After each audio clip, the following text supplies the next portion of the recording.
ఓం అస్మద్గురుభ్యో నమ.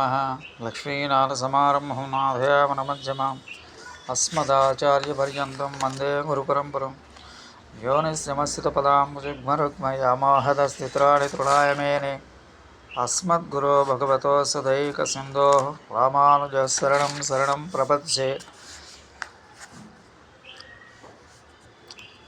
ఇంద్రియస్యేంద్రియస్యార్థే రాగద్వేషౌ వ్యవస్థితౌ తయోర్నవసమాగస్యేత్ తాహ్యస్య పరిపందినౌ.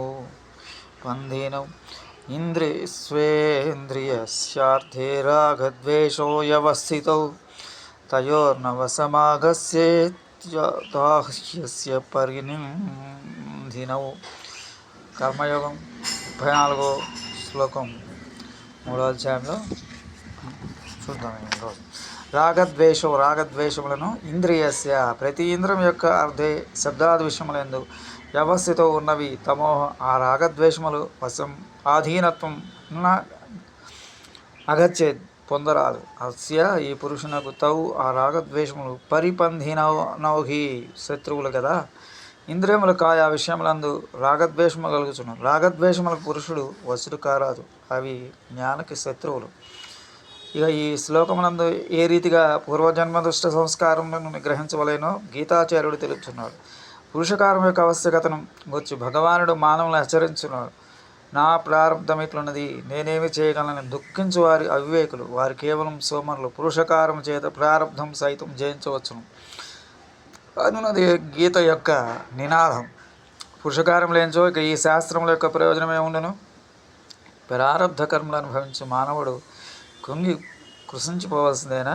ఇంకా గురుపదేశము, సత్సంగము, జ్ఞాన జపతపాదులు, వ్రత నియమాలను అనుష్ఠానములను మున్నగు శాస్త్రచోద పుణ్యకర్మలను ఆచరించుట ఎందులకు? ప్రారంధం కూడా ఒకప్పుడు పురుషకారం చేతనే సంప్రాప్తమైంది కదా.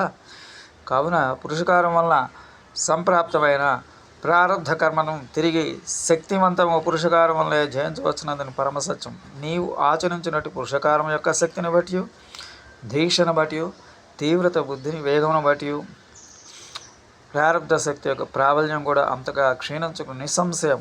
ధ్రువుడు పురుషకారం చేతనే ఉన్నత స్థానం అందినాడు.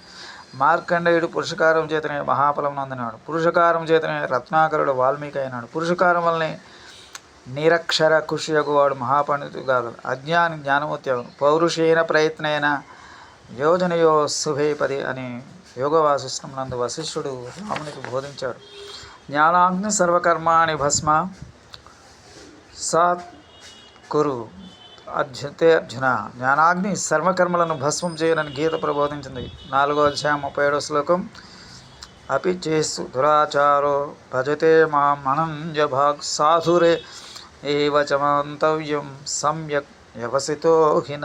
ఎంతటి దురాచారుడైనా అనన్య చిత్తముతో నన్ను భజించునచో సాధుమూర్తి అగును. 9వ అధ్యాయం 30వ శ్లోకం. మచ్చిత్ సర్వదుర్గాణి మత్ప్రసాద తరిష్యతి.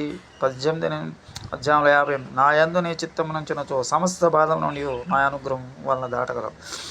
ఈ రీతిగా గీత యందు అనేక తావుల యందును పురుషకారం ద్వారా ఉన్నత స్థితిని పొందగల విధానం ప్రబోధన చేయబడింది. ఇంద్రియములకు శబ్ద విషయములందును రాగద్వేషములందు కలుగుతున్నాయి. ఒక వస్తువునందుల ఆసక్తి రాగం, ఆ వస్తువు లభించినచో కలుగు వికారమే ద్వేషం. ఈ రెండును పరమశత్రువులు. వీటిని జయించుటే పురుషకారం. రాగద్వేషం వల్ల మానవుడు సుఖదుఖములకు గురియగుచున్నాడు. వీనిని జయించిన వాడే జ్ఞాని, అతడే భక్తుడు. ఆత్మజ్ఞానం తత్వజ్ఞానం చేతను పవిత్రమ భక్తి చేతను వీన్ని జయించవచ్చు. శ్రీకాంతాయ కళ్యాణధేనధేద్రం శ్రీ వెంకట నివాసాయ శ్రీనివాసాయ మంగళం. మంగళం కౌసలేంద్రాయ మహనీయ గుణాంతే చక్రవర్తి తనూజా సార్వభౌమాయ మంగళాశాసన పరైమదాచార్య పురం సర్వైస్య పూర్వైరాచార్య సకృపాయా అస్తు మంగళం. ఓం అస్మద్గురుభ్యో నమ. ఈ వీడియో కనుక మీకు నచ్చినట్లయితే సబ్స్క్రైబ్ చేయండి, షేర్ చేయండి 10 మంది. స్వస్తి. జై శ్రీరామ్.